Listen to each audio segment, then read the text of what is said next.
GNR భక్తి ఛానల్కు స్వాగతం. జ్యేష్ఠ మాసంలో వచ్చే శుక్లపక్ష దశమి దశపాపహర దశమి. దశపాపహర దశమి రోజున గంగావతరణం తప్పకుండా వినాలి లేదా చదవాలి.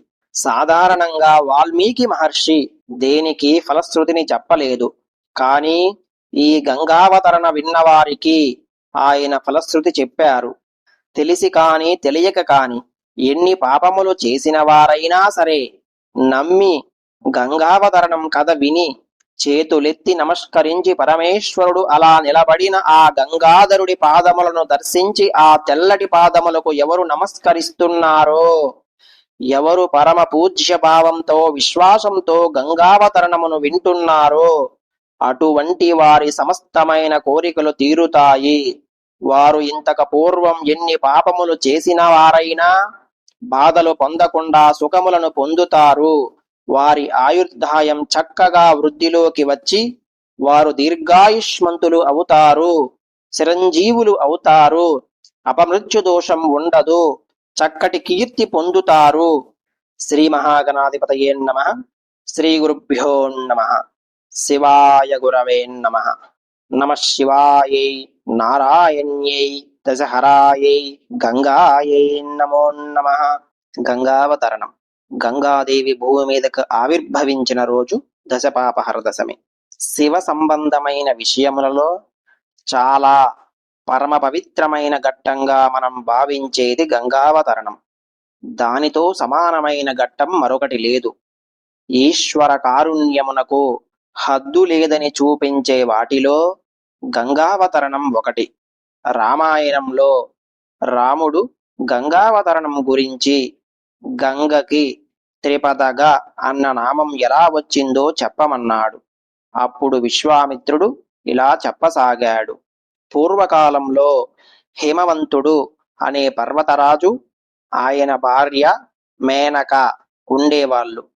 వాళ్ళ పెద్ద కుమార్తె గంగా, రెండవ కుమార్తె ఉమా.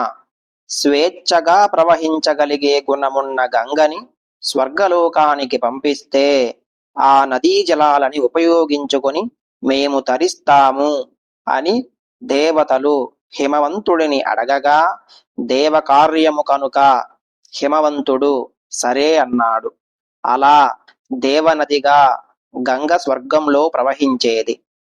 ఆయన రెండవ కుమార్తె తన తపస్సు చేత కాముడిని దహించిన శివుడికి అర్ధాంగి అయి హైమవతిగా తన తండ్రి పేరు నిలబెట్టింది.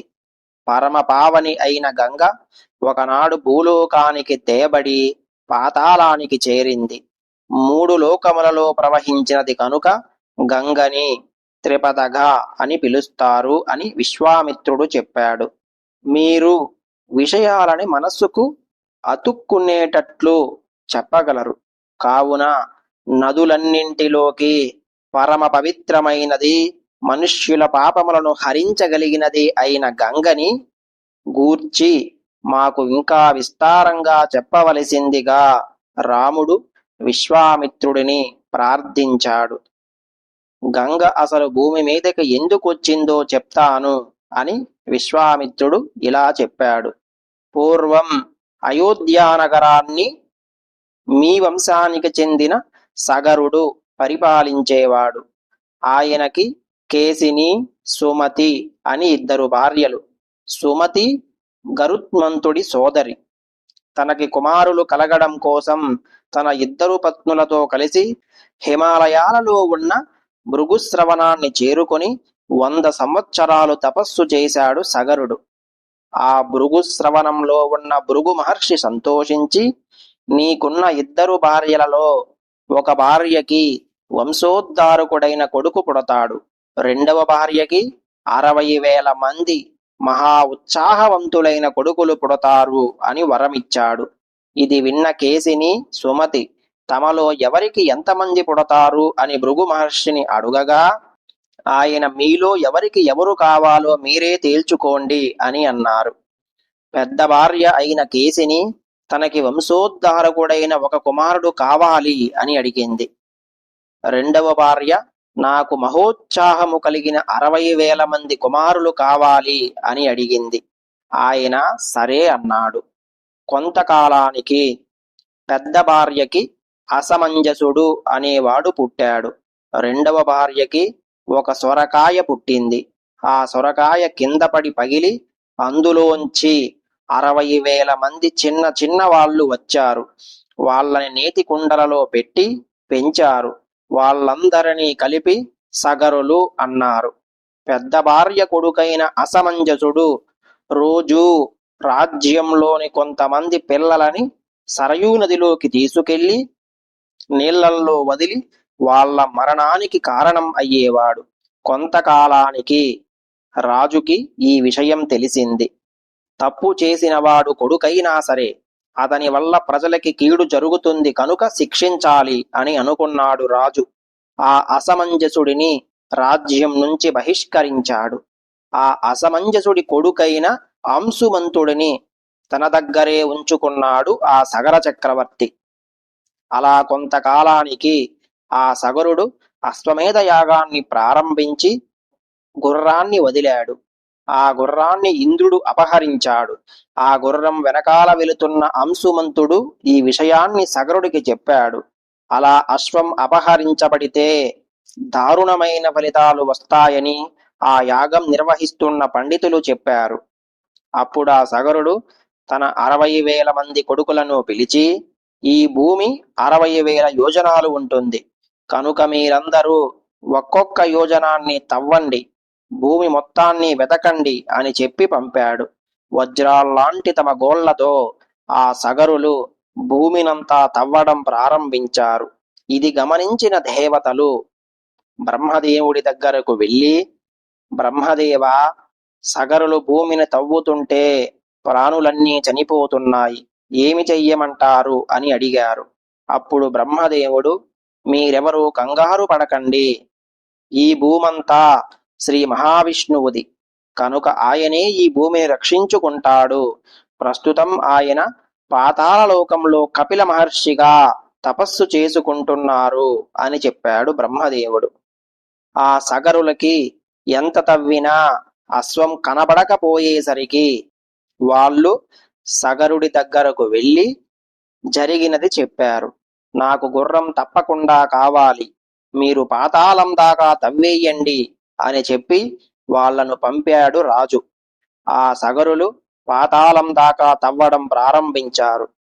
అలా తవ్వుతున్న వాళ్ళకి ఈ భూమిని తూర్పు దిక్కున మోస్తున్న దిశాగజం అనే ఏనుగు కనిపించింది.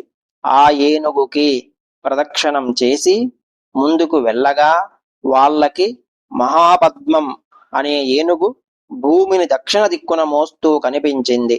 అలాగే పడమర దిక్కున సౌమనసం అనే ఏనుగు, ఉత్తర దిక్కున భద్రము అనే ఏనుగుకి ప్రదక్షిణ చేశారు.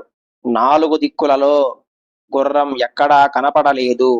ఈసారి ఈశాన్యం వైపు తవ్వడం ప్రారంభించారు. అలా తవ్వగా వాళ్ళకి ఒక ఆశ్రమంలో సనాతనుడైన విష్ణు భగవానుడు కపిల మహర్షిగా తపస్సు చేసుకుంటూ కనపడ్డాడు. ఆయన పక్కనే యాగాశ్వం కూడా ఉంది. కాబట్టి ఈయనే మన గుర్రాన్ని దొంగిలించాడని ఆ సగరులు భావించి ఆయనని కొట్టడానికి పరుగు తీశారు. వెంటనే ఆ కపిల మహర్షి ఒక హుంకారం చేసేసరికి ఈ 60,000 మంది సగరులు నేల మీద బూడిదై పడ్డారు. ఎంతకాలమైనా సగరులు రాకపోయేసరికి ఆ సగరుడు అంశుమంతుడిని పిలిచి వెతకమన్నాడు. అంశుమంతుడు తన పినతండ్రులు తవ్విన మార్గం ద్వారా ప్రయాణించి కపిల మహర్షి ఆశ్రమం చేరుకున్నాడు. అక్కడున్న తన పినతండ్రుల భస్మాన్ని చూసి బాధపడ్డాడు. వాళ్ళకి ఉత్తర క్రియలు జరగలేదు కనుక నీళ్లు తీసుకువద్దామని బయలుదేరగా ఆ సగరుల మేనమామ అయిన గరుత్మంతుడు ప్రత్యక్షమై, ఈ భూమిలోని ఏ జలంతో జలతర్పణ ఇచ్చినా నీ పినతండ్రులు స్వర్గానికి వెళ్ళరు. వాళ్ళు స్వర్గానికి వెళ్ళాలంటే కేవలం స్వర్గలోకంలో ప్రవహించే గంగాజలాలతో తర్పణ ఇవ్వాలి. కాబట్టి గంగని భూమి మీదకు తీసుకొచ్చే ప్రయత్నం చెయ్యి అని చెప్పాడు. సరే అన్నాడు హంసుమంతుడు. ఆ యాగాశ్వాన్ని తీసుకెళ్లి యాగం పూర్తి చేశారు. తన కుమారులు కపిల మహర్షి ఆగ్రహానికి బూడిదయ్యారని విని సగరుడు చాలా బాధపడ్డాడు. తరువాత ఆయన ఒక 30,000 సంవత్సరాలు జీవించి శరీరం వదిలాడు. ఆయన తరువాత హంసుమంతుడు రాజయ్యాడు. ఆయన 32,000 సంవత్సరాలు తపస్సు చేశాడు. అలా తపస్సులోనే శరీరం వదిలేశాడు. ఆయన తరువాత వచ్చిన దిలీపుడు 30,000 సంవత్సరాలు రాజ్యం చేశాడు. కాని గంగను తీసుకురాలేకపోయాడు. దిలీపుడి తరువాత వచ్చిన వాడు భగీరథుడు. భగీరథుడు రాజ్యాన్ని మంత్రులకు అప్పజెప్పి గోకర్ణ క్షేత్రంలో 1000 సంవత్సరాలు తపస్సు చేయగా ఆయనకి బ్రహ్మదేవుడు దర్శనం ఇచ్చాడు. అప్పుడు భగీరథుడు, నాకు కుమారులు లేరు కాబట్టి మా వంశం ఆగకుండా ఉండడానికి నాకు కుమారులు కలిగేలా వరమివ్వండి అన్నాడు. అలాగే మా పితృదేవతలు స్వర్గానికి వెళ్లడం కోసం సురగంగని భూమి మీదకు పంపించండి అన్నాడు. అప్పుడు బ్రహ్మదేవుడు, నీ మొదటి కోరిక నేను తీరుస్తాను. కాని గంగను భూమి మీదకు వదిలితే దాన్ని పట్టగలిగేవాడు ఎవ్వడూ లేడు, కేవలం శివుడు తప్ప. కావున నీవు శివుని గూర్చి తపస్సు చెయ్యి. ఆయన ఒప్పుకుంటే అప్పుడు గంగని వదులుతాను అని అన్నారు బ్రహ్మదేవులు. అప్పుడు భగీరథుడు శివుడి కోసం కాలి బొటనవేలు మీద నిలబడి 1 సంవత్సరం తపస్సు చేయగా ప్రత్యక్షమయ్యాడు పరమశివుడు. నీ కోరిక ప్రకారం నేను గంగని నా శిరస్సు మీద పడతాను అన్నాడు. అప్పుడు శంకరుడు హిమాలయాల మీద నిలబడి 2 చేతులు నడుము మీద పెట్టుకొని కాళ్ళని చాపి తన జటాజూటాన్ని విప్పి గంగ కోసం ఆకాశం వైపు చూశాడు. అప్పుడు గంగ, నా ప్రవాహంలో ఈ శంకరుడిని కూడా పాతాళం దాకా తీసుకుపోతాను, ఆయన నన్నేమి పట్టగలడు అనుకుంది గంగ. అనుకొని ఆకాశం నుంచి శంకరుడి జటాజూటంలోకి జారింది. అలా ఆ గంగ 1 సంవత్సరం పాటు పడుతూనే ఉంది. కాని శంకరుడి శిరస్సు నుండి ఒక్క చుక్క నీరు కూడా నేల మీద పడలేదు. అలా ఆయన శిరస్సులోనే తిరుగుతూ ఉంది. భగీరథుడు శంకరుడిని ప్రార్థించగా ఆయన ఆ గంగని బిందు సరోవరంలో వదిలాడు. అప్పుడు ఆ గంగ హలాదిని, పావని, నలిని అని 3 పాయలుగా తూర్పు దిక్కుకు వెళ్ళింది. చుచక్షువు, సీత, సింధువు అని 3 పాయలుగా పడమర దిక్కుకు వెళ్ళింది. ఆ 7వ పాయ భగీరథుడి వెనకాల వెళ్ళింది. రథం మీద భగీరథుడు వెళ్ళగా ఆయన వెనకాల పరుగులు తీస్తూ గంగ ప్రవహించింది. గంగతో పాటు మొసళ్ళు, తాబేళ్లు, చేపలు ఆ గంగలో ప్రవహించాయి. ఈ అపురూపమైన ఘట్టాన్ని చూడడానికి దేవతలంతా ఆకాశంలో నిలబడ్డారు.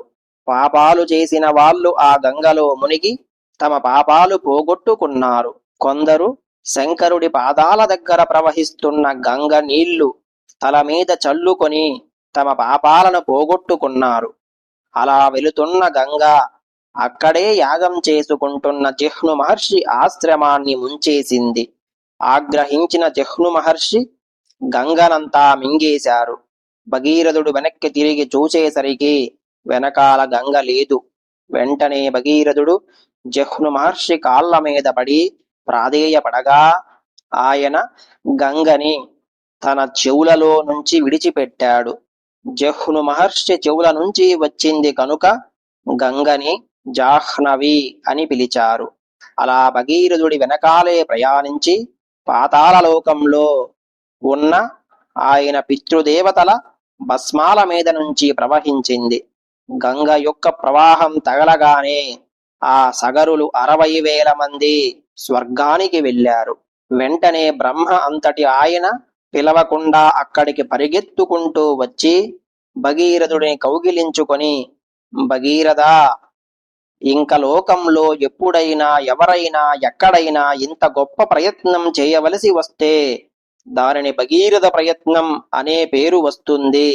అన్నింటినీ మించి ఇన్ని కష్టాలకు ఓర్పుతో గంగ పాయను పాతాళమునకు తెచ్చావు కనుక ఈ పాయకు భాగీరథి అని పేరు వస్తుంది అని చెప్పి అక్కడి నుంచి నిష్క్రమించారు బ్రహ్మదేవులు. సాధారణంగా వాల్మీకి మహర్షి దేనికి ఫలశ్రుతిని చెప్పలేదు. కానీ ఈ గంగావతరణ విన్నవారికి ఆయన ఫలశ్రుతి చెప్పారు. తెలిసి కాని తెలియక కాని ఎన్ని పాపములు చేసిన వారైనా సరే నమ్మి గంగావతరణం కథ విని చేతులెత్తి నమస్కరించి పరమేశ్వరుడు అలా నిలబడిన ఆ గంగాధరుడి పాదములను దర్శించి ఆ తెల్లటి పాదములకు ఎవరు నమస్కరిస్తున్నారో, ఎవరు పరమ పూజ్య భావంతో విశ్వాసంతో గంగావతరణమును వింటున్నారో అటువంటి వారి సమస్తమైన కోరికలు తీరుతాయి. వారు ఇంతకు పూర్వం ఎన్ని పాపములు చేసిన వారైనా బాధలు పొందకుండా సుఖములను పొందుతారు.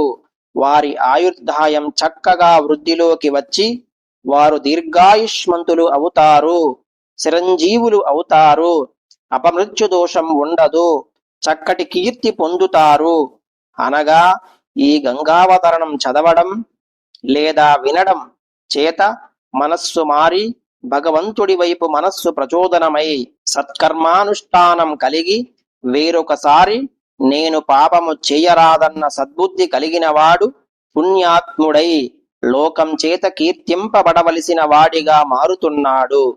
కాబట్టి గంగావతరణ ఆఖ్యానం అంత పరమ పవిత్రమైనది.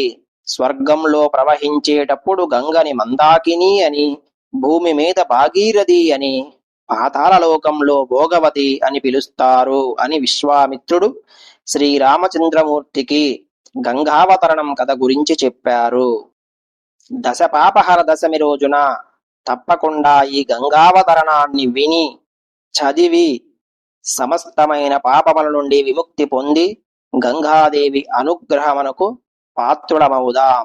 పండుగల విశేషాలను, పర్వదినముల వైశిష్ట్యమును ముందుగానే తెలుసుకొనుటకు GNR భక్తి ఛానల్ను తప్పకుండా సబ్స్క్రైబ్ చేయండి. చేసిన వారు లైక్ చేసి షేర్ చేయండి. తప్పకుండా కామెంట్ చేయండి. మరొక విశేషమైన పర్వదినముతో మళ్ళీ కలుసుకుందాం. ఓం నమః శివాయ. నమః శివాయై నారాయణ్యై దశహరాయై గంగాయై నమో నమః.